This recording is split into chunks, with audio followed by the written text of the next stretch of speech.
ancient religion that promises a path to enlightenment. If he beats you or has sex with you, he's actually opening the way to enlightenment. But will the betrayal of a sacred trust cast shadows on Buddhism's growing popularity? I do think the shame factor has prevented it from being talked about until now, and it's time to be talked about.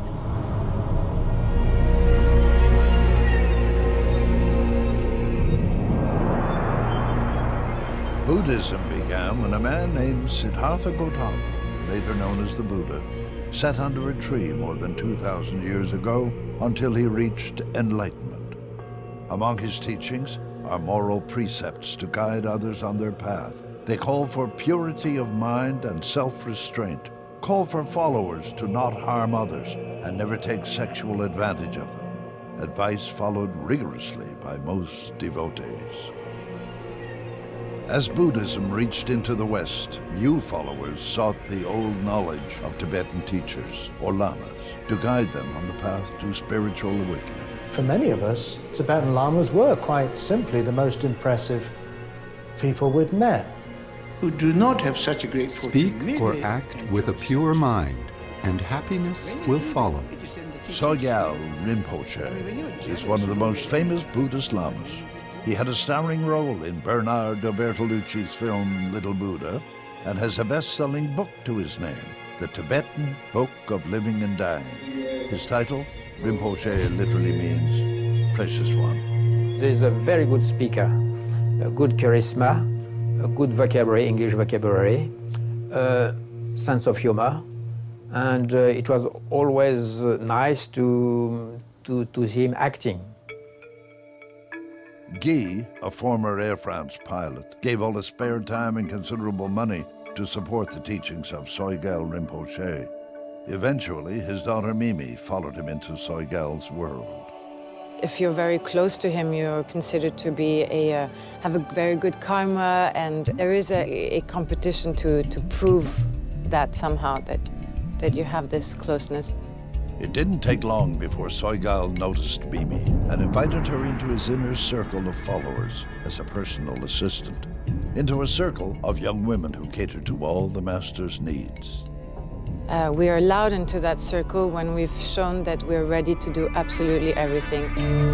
At this Buddhist center in France, Mimi worked around the clock until one day the relationship changed. We were going out to a restaurant to celebrate a birthday, so I would coordinate all of that. So there was this moment where I was alone in his room with him.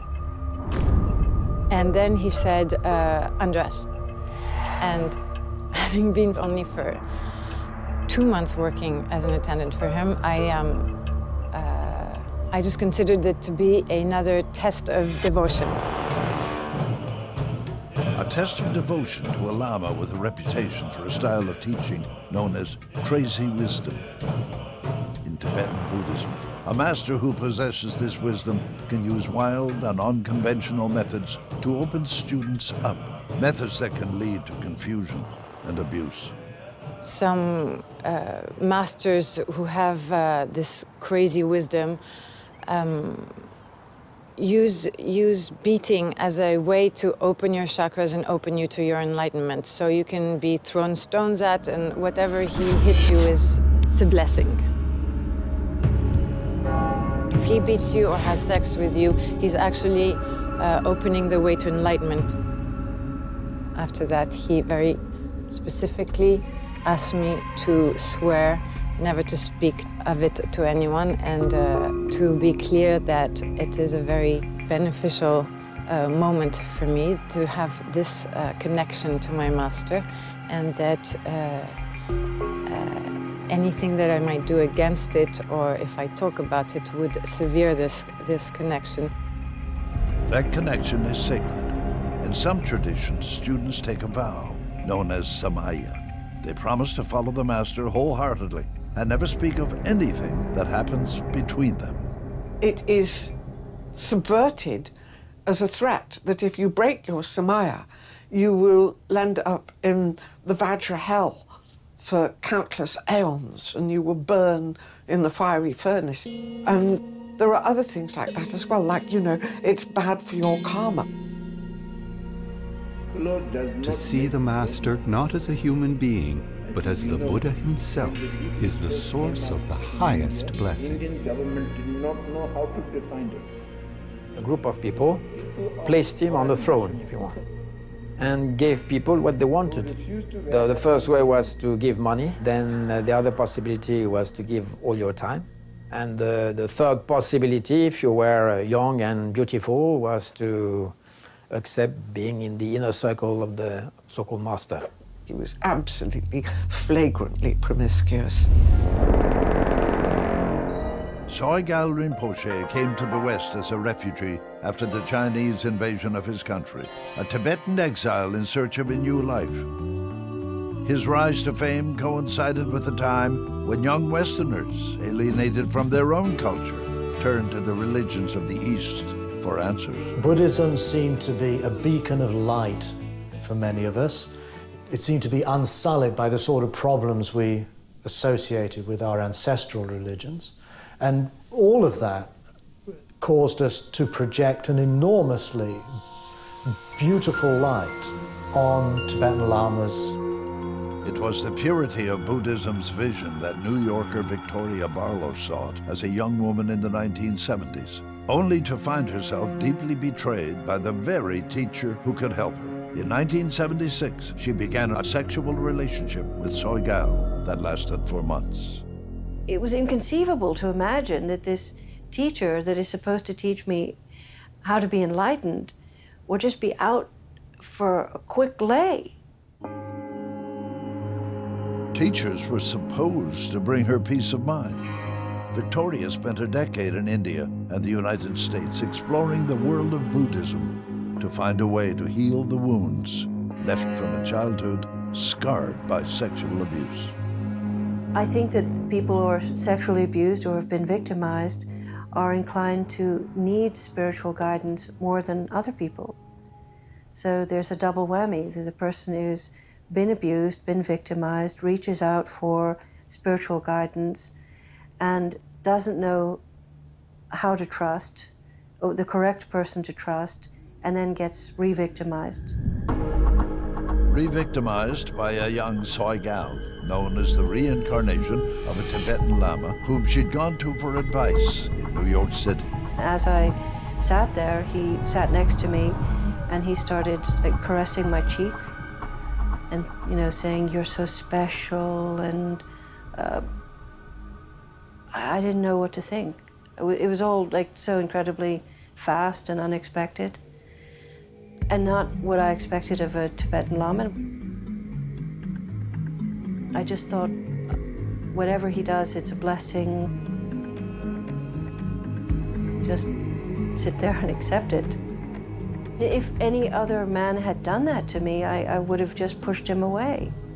One should not blanketly assume that every Tibetan Lama is out to have as much sex with young women as possible. That's not true. But it's nonetheless a situation in which there are lots of unclarities and lots of room for what we would call abusive behavior. Unclarities like whether teachers were monks who had taken vows of celibacy or tantric lamas, laymen who could use sex so that students learn to control their energies and experience desire to overcome it. These relations should be framed within the strictures of Vajrayana Buddhism, but of course human beings being human beings, personal interests are very likely to have a role as well. You have a great cultural gap between the understanding of the teacher and the background and the expectations of the students. It was a system wide open to exploitation. In the 70s, Sogyal traveled across the United States and met the leading Buddhist Lama in the West, Chogyam Trungpa. There were all these women lined up outside his door. The way he described it was that he felt like a rock star and that this is how Trungpa lived. And he said exactly that he wanted what Trungpa had created, that he wanted to create something just like that. And it was completely plain to me that he saw the attention of the Buddhist students as groupies. And where did he hit you? On your head? Yeah, on your head, on your face, on your British back. journalist Mary Finnegan has been tracking Sogyal Rinpoche off and on for 16 years, seeking out the stories of women who were abused. It is not just journalistic curiosity that drives her, but the knowledge that she played a part in creating a star. And one of the people who launched Sogyal on his career as a teacher in London in 1973, when he was very young and very inexperienced. Finnegan became uncomfortable when she realized that Sogyal Rinpoche didn't know the teachings very well. And when she saw how he treated women, Bastard says to me, look out. with the consort of a master, you're very lucky. There was just this continuous stream of seductions. I mean, he didn't even hide it in those days. He was absolutely flagrantly promiscuous. And he would pick girls up, usually vulnerable, needy, and sort of entertain them for a short while, and then dump them. Yet few women came forward with their stories. Victoria tried in the 1990s when another woman known as Janice Doe accused Sogyal of sexual abuse, claiming he required her to perform degrading acts to prove her complete devotion and belief in him. But when that lawsuit was settled, silently, out of court, Victoria found others wanted the whole matter brushed away. People fear that if you talk about a Buddhist teacher as being human, that somehow that's not perfect enough. There is a lot at stake. Sogyal is the founder and spiritual director of the Buddhist organization Rigpa and its more than 100 centers in 40 countries. L'Arabling in southern France is the crown jewel in Rigpa's vast network with one of the largest temples in the West. Sogyal Rinpoche remains untarnished by scandal. He was placed on the throne by this small group in Cambridge. Then it grew bigger and bigger, and now in such big position that the Buddhist community is cannot do anything against him because he's too big. How can a spiritual master treat women so badly? Then there is an idea also in Tibetan culture that women are second birth, lesser birth. So they're really second-class citizens. Then you have the idea that young women, if you have sex with young women, it will give you a longer life. So in a way, you have all these different things come together. And then if you have somebody who thinks he's awakened and everybody tells him he's awakened, then I think it really inflates the ego. What is dangerous is the fact that the students need their teacher to be amazing. So they think the teacher is totally, completely awakened. Mimi escaped the physical and sexual abuse after 3 years in the inner circle. Now, on the outside, she has decided to speak out, to offer an alternative view of the Rinpoche and explain how women get drawn in. It's a bit similar to this Stockholm syndrome. You know, you're locked up in this tiny environment where someone is beating you up every day, but it's also the person who's giving you the only emotional attention and the actual food and the roof, yeah? Getting out came at a cost. Mimi slowly built stronger connections to the outside world until she felt able to walk away. But once out, she felt threatened and for years blocked details of what had happened. Finally, after months of illness, she decided she needed to confront Sogyal. I went with my lawyer and I confronted him by giving him a drawing that was explicit about what my experience had been. She has all her journals from her time as a member of the inner circle and her memories. And she is drawing and writing about that time, trying to exorcise the chill she still lives with. I feel very sad because I just remember me having lost myself and being in a group of particularly other young girls who lost themselves even more because I don't see them coming back to themselves today.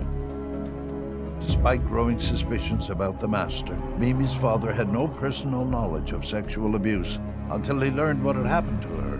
Even then, he gave the master a chance to explain. I'm an airline pilot, and I want things to be extremely rigorous. I went to Sogyal and asked him directly what happened and what he did and why was he doing that and so on. He did not deny what I was asking. I asked him a few details about condoms and so on, but it was confirmed. Then I decided to leave and to help the victims. Mimi and Guy aren't the only ones breaking their silence. Several Canadians left retreats at Lerabling because of Sogyal's behavior. They came from this Rigpa center in Montreal. When Denise Saint-Hubert made her plans to leave known, Sogyal called her in for a talk. I told him I found it unacceptable to choose vulnerable young Western women, neophytes to the Dharma, to perform so-called initiation practices that were sexual in nature. He then responded, "It is the young girls that request it." Denise wrote a letter copied to the Dalai Lama, complaining about Sogyal. She did not receive a response from him. Scandals in the Tibetan and the Zen traditions are surfacing, and the Dalai Lama does know some teachers are sexually abusing their students. In 1993, he convened a meeting with Western Buddhist teachers to talk about a handful of teachers who were ignoring the basic precepts of the faith. In an open letter, they wrote that students should confront those teachers and, if necessary, out them. Stephen Batchelor was present at those meetings. The Dalai Lama in the end refused to endorse the open letter, so in a way I think it didn't serve a great deal. Buddhism's growing popularity owes much to the Dalai Lama, a Tibetan monk seen as the religion's de facto leader, but in reality just the head of one branch.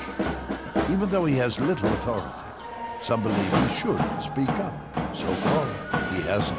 Here on a visit to Toronto, heavy security protects him against the very real threats to his safety. But it is that security of secrecy that protects the cause of Tibetans in exile and the religion from being destroyed by scandal.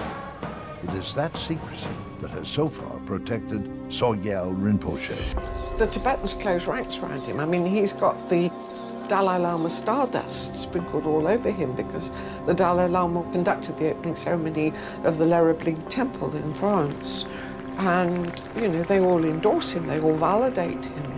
Sogyal Rinpoche and officials at Rigpa declined our request for an interview. Instead, Rigpa issued a statement that reads in part, "Any allegations of inappropriate behavior are taken very seriously by us. We have full confidence in the sincerity and authenticity of Sogyal Rinpoche as a Buddhist teacher." But then you continue to say, may all others also. Sogyal Rinpoche not only abused the women under his control, he abused Buddhism itself, a religion with much to offer the West. His victims came seeking a compassionate way out of suffering. Instead, he gave them greater suffering. You have this guilt that you feel, so you fight yourself to not hear those voices of, this is crazy, this is unheard of. Being betrayed by a spiritual teacher is the theft of a belief system, you know, how one exists as a human being. It hurt me to the core. Victoria Barlow no longer believes that speaking out will send her to hell, but not telling the truth about Sogyal Rinpoche's abuse of women might. She believes it is the only way to save Buddhism in the West. I do think the shame factor has prevented it from being talked about until now, and it's time to be talked about. And it's okay if it's talked about. I don't think that is going to destroy what is important and significant about Buddhism. I think, in fact, it'll make it much better. Teachers like Stephen Batchelor see a need for Buddhism to return to its roots, to avoid the charisma of gurus and all the potential for abuse. The Buddha never uses the word guru. So I think the Buddha, were he alive today, would be rather puzzled, to put it mildly, at how authority has shifted from simple allegiance to the Dhamma, or the teaching, to a complete identification with a human teacher.